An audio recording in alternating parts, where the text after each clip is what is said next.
Alright, and hello everybody, I'm the Sweeper27 and welcome to another Dokkan battle video. Now today, this is probably going to be a controversial video, but I just kind of wanted to air out my thoughts because I made a recent tier list ranking all of the Dokkan Festival exclusives that we've gotten this year, the TUR specifically. I guess I could pull that up real quick. Hold on, let me pull up my list.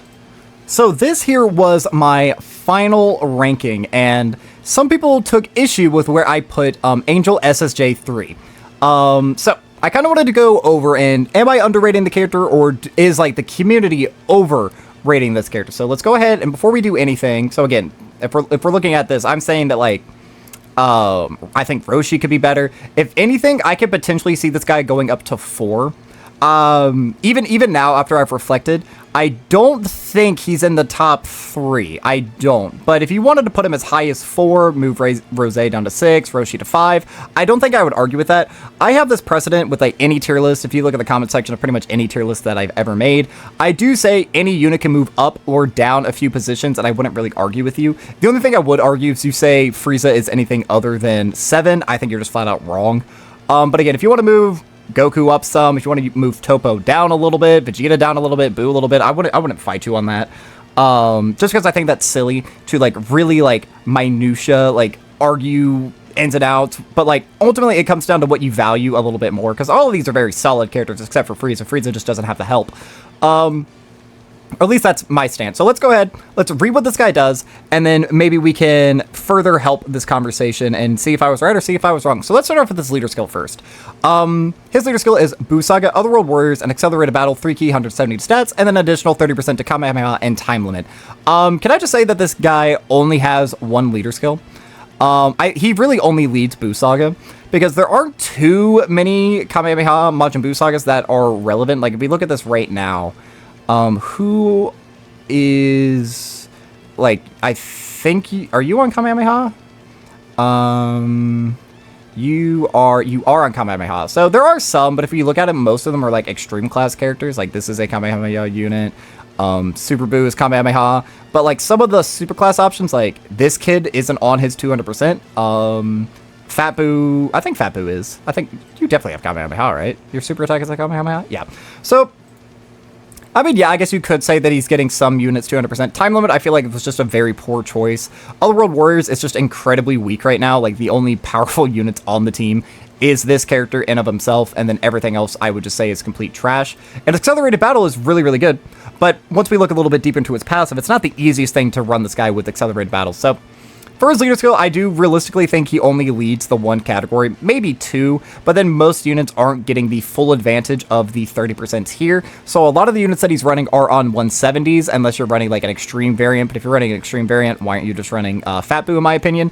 But let's just go ahead, we'll dive in to what his kit is. So he has an entrance animation, obviously, which gives him an extra 50% chance to crit for 5 turns, and then he gets 90% damage reduction, but he loses 15% damage reduction each turn up to 90% with another Buu Saga on the team. So right there, you have to run at least 1 other Buu Saga. Now, Buu Saga is very good at the moment. Let's finish our thoughts, and then we'll dive back into Buu Saga. Let's do that. Let's read his whole passive, and then we can dive into the rest. So he gets 2 key 150 stats at the starter turn. I think that this is bad. I think that any premium unit this year shouldn't have any less than 150. I do know that he gets the rest of it here, but against like AoE units or anything else like that, he can certainly get caught in slot 1, and this is a kid who likes to go in slot 1, so only having these low stats, I'm not the biggest fan of. But he does get 150 stats at starter turn and 2 key. He gets an extra, basically he just doubles his stats on super attack effect. He gets an extra 5% damage reduction with each super attack performed. He has a 30% chance to crit. With this activated, he has an 80% chance to crit, which is very good. He's basically guaranteed critting for his first couple of turns. He launches an attack that is a 70% chance of being a super. When there is a Majin Buu Saga category ally within the same turn, he gets 100% defense and guards all attacks in slot 1, or 100% offense. Launches a guaranteed super as the second or third attacker in the turn. Then he has a 50% chance of nullifying Ki Blast supers targeted at this character, and then he counters with tremendous power. So, What does he really do? He has the Golden Frieza effect, where you have a lot of damage reduction at the start of the fight, but it quickly tapers off. So if you get him slot 1, he has 90%. Turn 3, he would have 60%. Turn 5, he would have 30. And then upon turn 7 or later, he would have none. Now, he does have guard in slot 1, if you have another Buu Saga on the rotation, as well as he can get up to an extra 30% rate here. So 30% damage reduction, guard, and 100% defense in slot 1. So basically, this is 250% defense at the start of turn before he does a super, with 30% damage reduction and guard. He obviously does have this as well. So up against like Ki Blast supers, this is a unit who 50% of the time, even if he can't tank it very, very well, in certain situations, 50% of the time you'll live it, and then you'll also get to do some chip back to the enemy. But why potentially did I rank this character so low, and why do so many people probably rank them so high? So I've already talked about some of my grievances with this character. You can go back and watch the other video if you want a little bit more in depth, but for starters, I don't like his leader skill. Yes, he does have Accelerated Battle, and Accelerated Battle is very good, but you have to have, like, at least one Buu Saga on each rotation. So let's look at what Buu Saga has to offer. Obviously, Tech Ultimate Gohan is very, very good, but then once you get to the rest of the superclass units, I mean, I hate this kid, but I do have to admit that he is good. As long as he dodges, he is good. It's just mine personally, he never wants to dodge. Ultimate Gohan, he is a fine slot 2 or 3 option, super easy A. I mean, he's certainly starting to feel a lot of pressure. I don't really see people saying that he's like the best Super Easy A anymore, and I would tend to agree. Like, he gets caught by normals even, which isn't great. Super Vegito, I'm probably higher on this character than a lot of the rest of the community is, but probably still, like, not great as a whole. And then once we get to the second page, it gets way worse. You really only have, like, the Buu duo as a real relevant option. But if we're looking here, most of these characters are actually extreme class. I know Super Buu is a super class character, but he works better with Fat Buu. Obviously, Fat Buu, he is incredibly powerful in of himself. Super easy Gotenks, even though he doesn't work the best on this team, he does. I mean, he's still very, very good regardless. It's just not as easy to flood him with support or give him his 11 key on a rotation like this. But again, if we're looking at this, villain,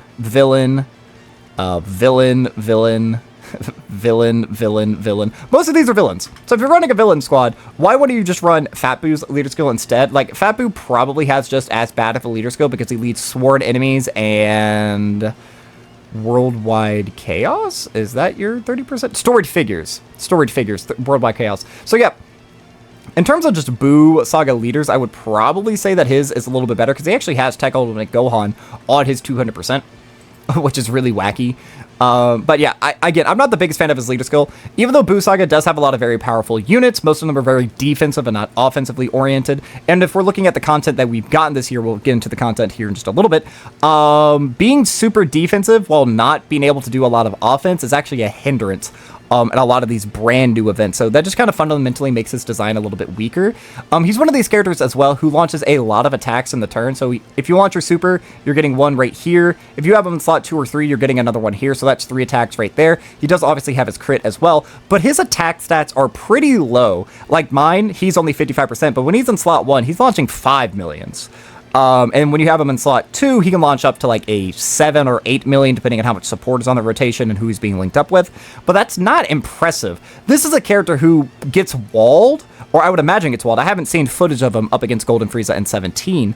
But this is a character who I would imagine gets walled. It's not going to be able to cross that damage threshold, just because, again, he has naturally just lower stats. 150 here hurts him. It doesn't even really matter that he gets this and this. I don't see this being a character, even with his crits, being able to do anything. This is a brand new unit who came out, on April 26th, and potentially is already in a position where he can't offer really anything to the new hardest fight in the game.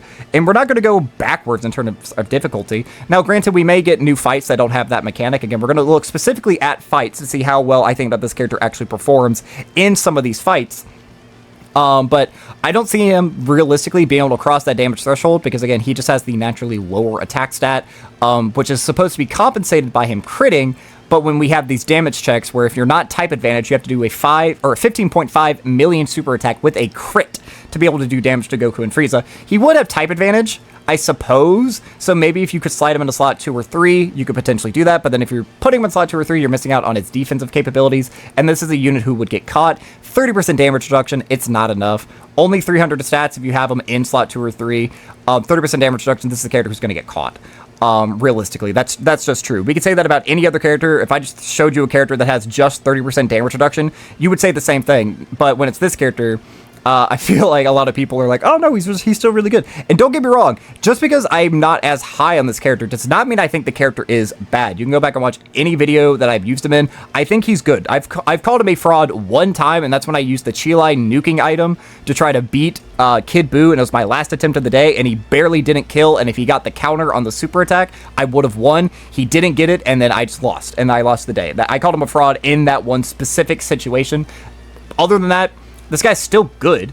It's just I don't think he's as good as people say he is, which is fine. There is nuance. Multiple things can be true at the same time. Everything isn't black and white. You know, there is nuance. There is a gray area. Characters can do really well in one fight, really bad in others, so on and so forth. So as a Dokkan Fest leader, I do think he fails. Because again, you want to run it with one other Buu Saga, and even though Buu Saga is pretty good, I would say Accelerated Battle is just objectively better. In pretty much every way, shape, or form. Like, this is a brand new unit. This is pretty much like a top 5 in the game. This guy is like bordering top 15. The Gammas are very, very good. And then we have Kefla, my darling. You have Rose, Goku Black. I don't know why you'd run them on the same team together, but you could. Dragon Fist, I mean, they would link really well together. Dragon Fist is certainly being power crept out, though, just because, you know, he's a 2023 unit. We're almost at the end of 2024, which is kind of crazy to think about. Whoops. So yeah, even though you can sub in some Accelerated Battle units, you're either having to float this unit and have 2 of them floating, or you have to float all your Accelerated Battle units.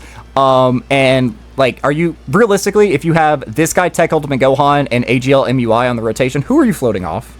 You're gonna float off fucking this guy. He doesn't stack. He doesn't do anything. He doesn't necessarily need to be on a rotation. So then you're floating your Dokkan Fest leader, which can work in some certain situations. Like, I think Roshi, you can float Roshi just fine, because he's a support unit. This is supposed to be a unit who can, like, lock down slot 1, but if he's locking down slot 1, you're just objectively making your team weaker by floating off stronger options, and I think we can all agree with that. I don't think that me saying that Tech MUI is better than Angel SSJ3, I don't think that's a hot take. I don't think that's a crazy thing to say. And if you're floating a character like Kefla is a character who needs orbs to get all of her stacking. You have a unit in slot 3, it's not always the easiest thing in the world to give a slot 3 unit 6 orbs, for example, and she's the most damage dealing unit on the team, and I think that's kind of what this character needs, because people act like it's very easy to speed blitz or beat an event before this wears off. Let's look at Buu Saga again, and let's see how many like super damage dealing units there are. This guy can do a lot of damage, but he normally only does 1 attack a turn. This character can do a lot of damage, but again, I don't think he's crossing damage threshold. This is a character who stacks, but most of the time you're pressured into transforming pretty early on, so you can't get like too many offensive stacks off. This is the unit who, like, yes, he does greatly stack attack and defense, but he's not very, like, he's not an offensive powerhouse. You're another character who does a lot of attacks in a turn, but none of them are crossing that damage threshold. The same goes for you. The same goes for you. You have a guaranteed additional, and you guaranteed crit. You are not crossing the damage threshold. But even still, I feel like you could potentially move fast, but not like super fast. You know what I mean? Like, obviously you're not going to be beating a fight with Majin Buu Saga as quickly as you would like superheroes, for example. So because you're not moving that fast, this does matter. Like, I know he compensates for it with this, but once you get deeper into these fights, I mean, again, he's not offering the most. And then people are going to be like, well, what about his active skill? I mean, his active skill is really good. I'm not going to underrate this. Can be done on turn 4 with another Majin Buu Saga attacking in the same turn. It massively temporarily raises attack, ultimate damage, and then he gets guaranteed crits. So pretty much the idea for this is once he loses this, you pop that, and then you hope you kill the next turn. I don't realistically see that happen a whole lot, and people could say, well, he's on a lot of teams, but he's always going to be restricted to Buu Saga.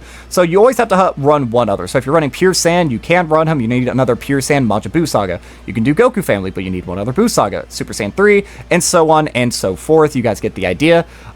This guy is reliant on Buu Saga always being good, and he is one of the better Majin Buu Saga characters, in my opinion.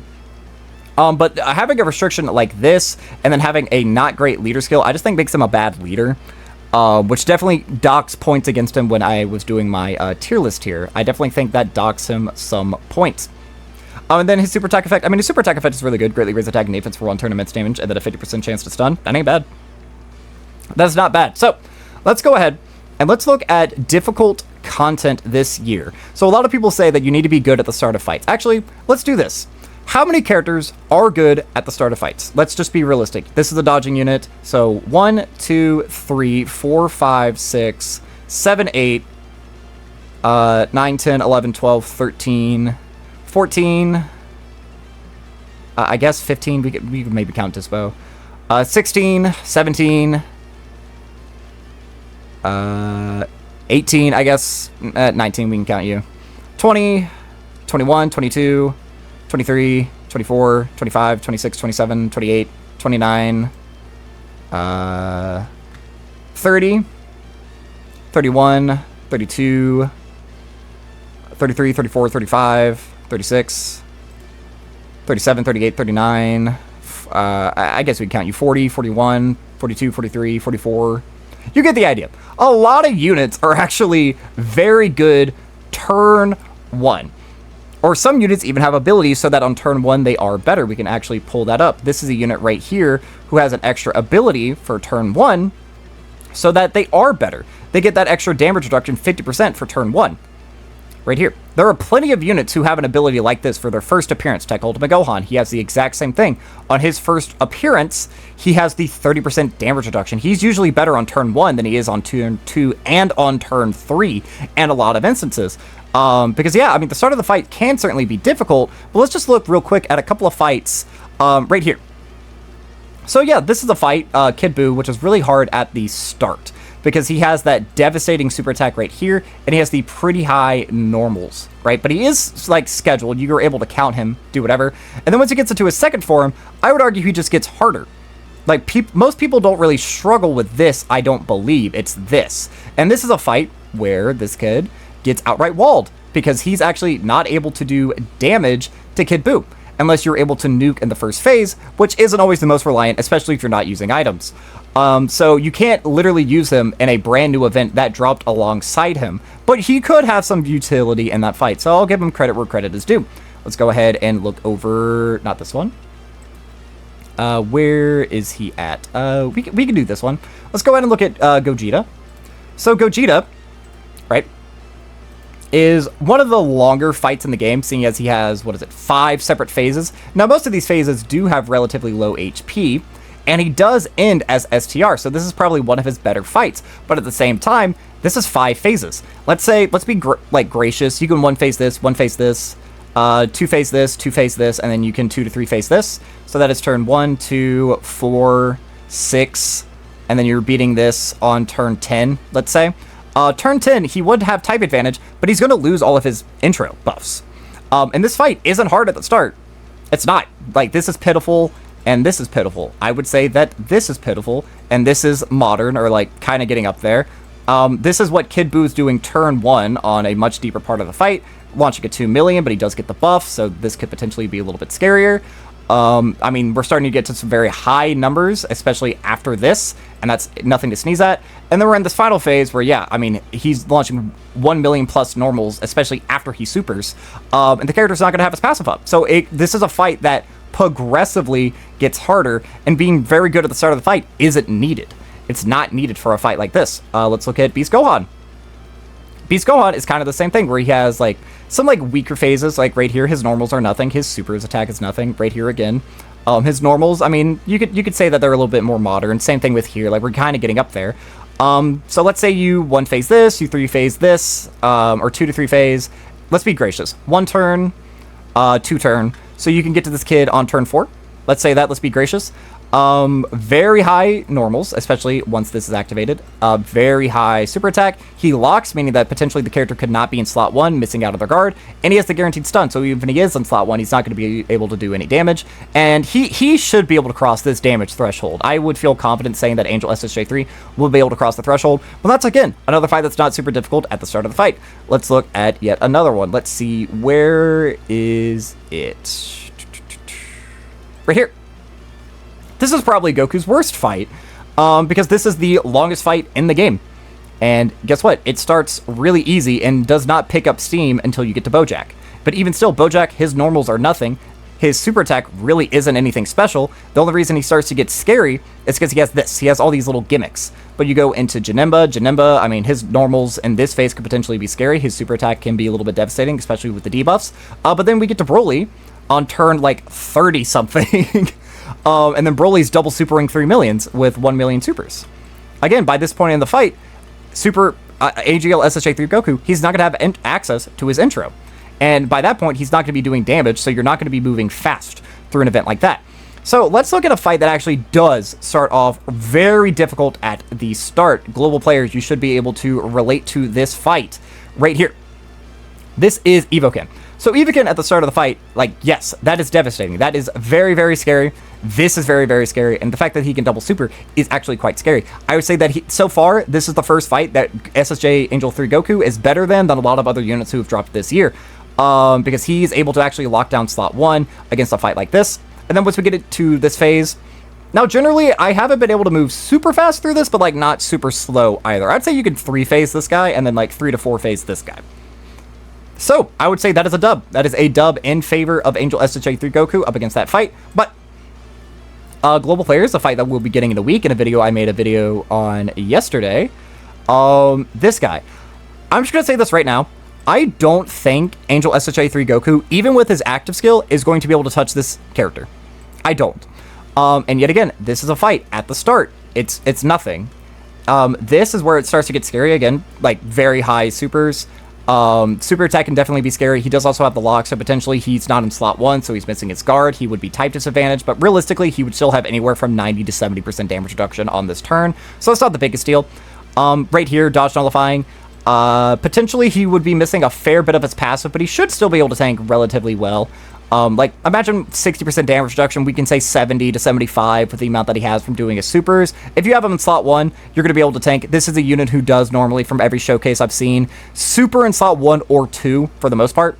So he can lock it down right here. But then we get to this portion of the fight. I genuinely, unless this is up, I don't see Angel SSJ3 Goku damaging this. I don't see any Buu Saga character damaging this, except for maybe Tech Exchange Buu. Because Tech Exchange Buu normally launches like 2 millions, or 20 millions, excuse me. But he normally only attacks once within the turn. I don't realistically seeing him being able to break through this character, and this is a brand new fight. So how many of these fights realistically are actually the most scary at the start? I would say Evoken. But credit where credit is due. I gotta find him. There's another one. There's another one. Cellmax. Where's Cellmax at? Cellmax. This is probably the best fight for Angel SSJ3 Goku, and he's probably one of the best units in the game for a fight like this, because out the gate, 1 million normals, very, very scary, and incredibly scary super attacks. But again, this is a fight that just gets harder as it goes on, because he gets all of these abilities, but you're able to stun and seal lock him to compensate. And this is a character who does have a 50% chance to stun on the super attack effect, so potentially you're able to lock this guy down. I would actually argue this is probably one of, if not the best units for this fight specifically. Because at the start of the fight, he's going to be able to tank super, super well. And then once we get deeper to the fight, you're able to keep him stun locked, so you never actually have to get hit by the super devastating super. So he does certainly have his spot in the meta, but his certain abilities are not really necessary, I would argue, because we have a lot of fights that tend to go on for a long time. Now, again, potentially you're able to speed blitz a lot of these fights, but I don't think Buu Saga inherently, it's not a damaging team. Like, the most damaging unit probably would be him, but there's thresholds now. That's something we have to take into account. He's not going to cross a lot of thresholds. But most of the time the thresholds are at the end of the fight, so we can say that. But what do you do when you get to the end of the fight and the unit who's carrying your team can no longer do anything? Tech Ultimate Gohan, even with a bunch of stacks plus his heart, he's not doing anything. This is a character, again, I think this would be the first character on the team who would be able to consistently cross some damage thresholds. But like most of the Majin Power team can't. Like Good Buu, I think Good Buu is objectively better, but Good Buu, he just gets outright stopped by these walls. He can't even touch the Beast Gohan one. In Beast Gohan, you only have to do 4 million. You have to do 3 times that up against Goku and Frieza, unless the passive is up, where they get the extra attack. But by the time they have that extra attack, you want to know who's not going to be tanking that? This character. Even though it's type advantage, you could have him slot 1, guard, type advantage, or true type advantage, and 30% damage reduction. When we're looking at this is really what is devastating the character. He only has 150 at the start of turn. I know he gets an extra 100 here, but that's just not enough. Again, any other character, if I just said, is 30% damage reduction enough? Most players are going to say, no, they need something else alongside it. Because he's not getting to super attack first. And a lot of these instances, a lot of these bosses super literally immediately. That is the first or second thing that they do. The Beast Gohan fight, for example, what I have noticed in my, I've only done a couple of runs, but what I've noticed is that he will do one attack and then super. And then the next rotation, he'll attack one time and then he supers. He is so consistent. It is literally almost every single run, every rotation is he attacks one time, which I'm assuming is to get Beast Gohan's passive up, because like the design is like you have Beast Gohan, and then you get hit with this and you get stunned. But like if it's a character like Topo who gets defense on getting hit, or any of these other characters who get some sort of part of their passive when they get hit one time, it activates. That way you're able to live this super devastating super. I've noticed that almost every single time. So, what are you going to do here? He gets hit one time, and then he gets supered in slot 1. He's not going to be able to have all of these up. It's not like he's going to be able to launch all of these supers and then be able to eat the big boss super. That's not very common. And like, again, I'm just bringing up the Beast Gohan for an example. But just having 250 with guard and 30% damage reduction, I don't think that he's really a good defensive like anchor. I think that there are much better defensive anchors. And if you're floating him, or if you're putting him in slot 2, he's not getting that extra defense. He loses his guard. No unit is good with just 30% damage reduction. 30% damage reduction is good on a character like Margarita. We can look at her. Margarita is a unit who is dodging primarily. Her EZA just got announced today. She is dodging primarily, but she has this 30% damage reduction, so should she get caught by like a normal, she's alive. But you don't want her to getting hit multiple times within the turn. She's not going to live any super in the game with just 30% damage reduction. I don't think anyone is like, oh my god, Margarita, she's the most defensive No, because it's just 30%. That's not enough. That's not enough. With any of this, not enough. I don't care that she has lower stats. That's not enough. The idea is that you can live a normal should your dodge fail you. That is her design. But like, all of a sudden we put that on Angel SSJ3 Goku, and people want to act like, again, he's like some really great defensive god. And yeah, I mean, he's good. Again, turn 1, 90%. Turn 2, bare minimum, he's having 60. Turn 5, bare minimum, he's having 30. And then turn 7, he only has what he gets by doing attacks. So if he constantly gets stunned in slot 1, which a lot of these bosses do, let's actually real quick look at how many of those bosses we mentioned earlier. How many of them stun or seal on super attack? Kid Buu does not. I know Beast is a guaranteed stun. I do know that. No, yeah, guaranteed stun. Cell Max, I know that he doesn't. Evokin, I don't believe he does. Do any of these have guaranteed stuns or seals? This is a guaranteed seal. This guy does tend to super in either slot 1 or slot 3 very often. I mean, this is a guaranteed debuff, so even if Goku was able to do damage beforehand after he gets hit by the super, he's not going to be able to because he's getting that massive debuff. And if he's supposed to be the offensive carry of the team, he's not going to be able to do that, and he just gets walled by this final phase. Again, I know Cell Max doesn't. I know several of the Red Zone movie boss rush characters do, but again, I just think you don't want to run him in here in general. Like, guaranteed stun on turn 1. And then, yeah, just the guaranteed stun on turn 1. So there are potential opportunities, like if we get a boss that stuns a random character at the start of turn or seals a random character at the start of turn, all of a sudden, this character who has to do supers to get his... It's supers, by the way, it's not normals. So if you always get this to be a normal, he's not getting that here. If you're not rocking him in slot 2 or slot 3, he's not going to be getting it here. If you don't have a lot of additional put into his hidden potential system, you're not going to be getting it there. So there's just chances where you're not going to be able to get this up reliably. Which might not sound like the biggest deal, but like, I mean, at the end of the day, it's ones and zeros. You could potentially just get completely screwed over with RNG. You have no damage reduction. You could have like 15% damage reduction or something if you just have like the worst possible luck ever. And people are like, oh, but it's a 70% chance. Go back and watch my videos with AGL MUI. He has like 77% chance to launch a super. How many times does that kid not do that? It's very often. Or how many times do my dodging units who have 70% chance to dodge, plus whatever they have in their hidden potential system, not dodge? It happens very frequently. I have video proof of all of these things. If you don't believe my claims, please go check them out. But like, I'm not saying that he is a inherently bad unit. Again, I literally said I think he's probably one of, if not the best characters against Cell Max. He can do really well a lot in these fights, but I think people are just overrating what he's doing and not appreciating what other units are offering. Like, I think Fat Buu kind of does what this character does a little bit differently, but a little bit better. These are two units who launch a lot of attacks, and they're not meant to do a lot of damage. I mean, yes, this guy has his crit to compensate, but this guy has the utility of his active skill and his revive to compensate for his. This is just a better tech Ultimate Gohan. I mean, I would argue that this is just a better tech Ultimate Gohan. This is just a flooding with support character. This is a character who, again, I think, if anything, we could do this. And you can maybe convince me of Roshi, because Roshi in of himself isn't all that great, but his support and his team is really good, because Pepigel is just flooded with dodging and support units, and it also has every Goku in the team. or in the game. So theoretically, you could actually run this character on this team as long as you have STR Videl, run that as a rotation. You could do that. Although STR Videl, I don't know how well she would work with him because she kind of needs to go slot 1. But I don't know. I just feel like people kind of overhype this character. I don't think that he's bad. Like, I believe Truth believes that he is the best unit in the game. I just don't agree. I don't think that we have enough fights that apply enough pressure on turn 1.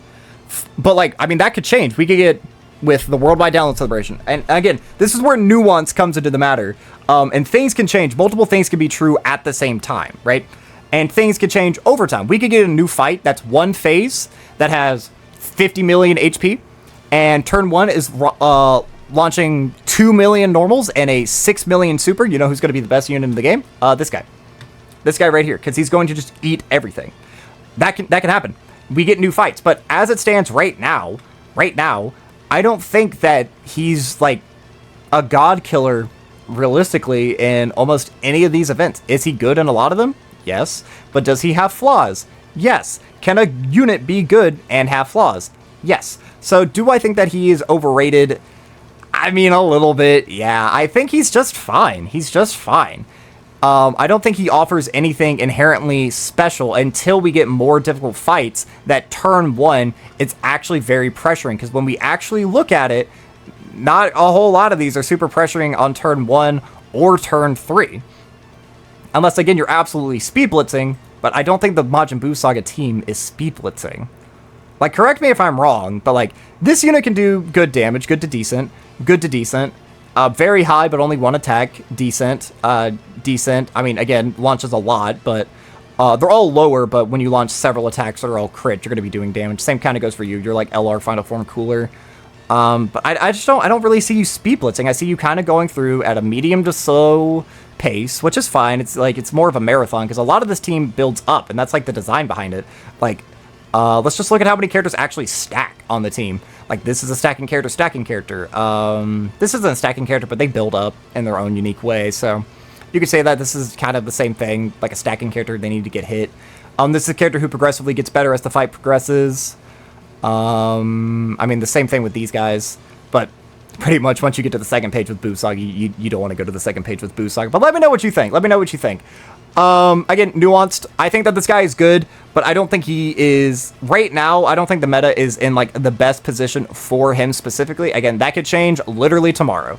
We could get a new fight where turn 1, no unit in the game can live a normal, and then all of a sudden, this guy, we're going to be singing his praises. But that's tomorrow. As it stands right now, I don't think that he really offers anything special. Again, I could see him being 4, as high as 4. I don't like him better than Topo. Topo is just a much better slot 1 unit who deeper into fights can get guaranteed crit. This Topo can do on turn 7 what this guy can do on turn 1, right? And right now, most of the fights are harder on turn 7 than they are on turn 1. Outside of Cellmax and Evoken. Those are the 2 exceptions where I would say that, yeah, he probably performs a little bit better. This is a character, I mean, honestly, Topo could probably be 2, Vegeta could drop down to 3. I still think Fat Buu is comfortably number 1. Even though he does get walled off, I just think that his potential, like, this will be one of the best aging characters in the game, because right now it's very hard to get his revive, and then once it becomes easy to get his revive, and he gets that extra guaranteed additional, and he gets the extra stats and the guaranteed guard, like, he's good right now without all those abilities. Because it's not the most common thing to see. How good is he going to be a year from now when getting those abilities, you can throw this guy into slot 1, you can throw this guy into slot 3, kill him instantly, and then he has those perks, and then he has instant access to his Ghost Usher Revive, which is basically a full heal as well. I don't know, I feel like he will age better than all of these guys, potentially. I will say that this is another unit who, again, will probably age well, because if we get a fight in like 2-3 years, or even 6 months from now, where no unit can live normals on turn 1. Him, Golden Frieza, AGL, TUR, Golden Frieza, a lot of these units who haven't been seeing any, like, usage in years are going to be good if the meta would permit that. I just don't think right now what he specifically offers is needed or required, and a lot of these fights are actually designed in a way that walls or counters what he offers. I think he is a very poor leader. At the time, I didn't think this would be a big deal, but realistically, I mean, it is. Otherworld Warriors sucks. Time Limit sucks. Kamehameha is fine with Majin Buu Saga and Accelerated Battle, I suppose, but again, you have to kind of float your Accelerated Battle units, and ultimately, would you rather have this guy in rotation or AGL MUI? I feel like it's a pretty, like, cut and dry statement, but let me know. Let me know. I mean, again, I have used this guy plenty. I do only have him 55%, but I have enough experience under my belt, and I watch enough showcases to kind of have like a generalized idea of what he offers. I just don't think, again, his specific spot, what he offers, I don't think is entirely needed outside of just a few fights. And if you really, like, if you want to be semantic, this guy can have guaranteed crits on turn 7. This guy loses his crits on turn 7. So, are you moving through a fight that fast? Or are you kind of taking it a little bit slower and you want to be better at the end? Because most bosses hit the hardest at the end. You want to have them be good at the start. Like, I would say he probably is quite good for this fight because, you know, the stunning and the sealing and the locking and the damage nullifying. Like, he would be good up until you get to here because I don't think he can cross the threshold, but getting stunned doesn't really affect this guy too much. I mean, he can't get his extra damage reduction, but locking doesn't really affect him at the start of the fight, and not having access to dodge doesn't really harm him here either. But once we get to here, he just gets damage checked. So, I don't know. Let me know what you think. But that is going to be all for this time, guys. I've been the Super27. I'm a variety Twitch streamer and an up-and-coming PNG YouTuber trying to make it big in the world. I have a Twitter, a Twitch, a TikTok, and a YouTube, the links to which can all be found in the description of this video. And while you're down there, don't forget to like, subscribe, share me around, and leave me a comment, positive, negative, or indifferent. I would love just any sort of interaction I can get from you guys, but that's going to be all for now. So, as always, I've been the Super27, and I am signing off.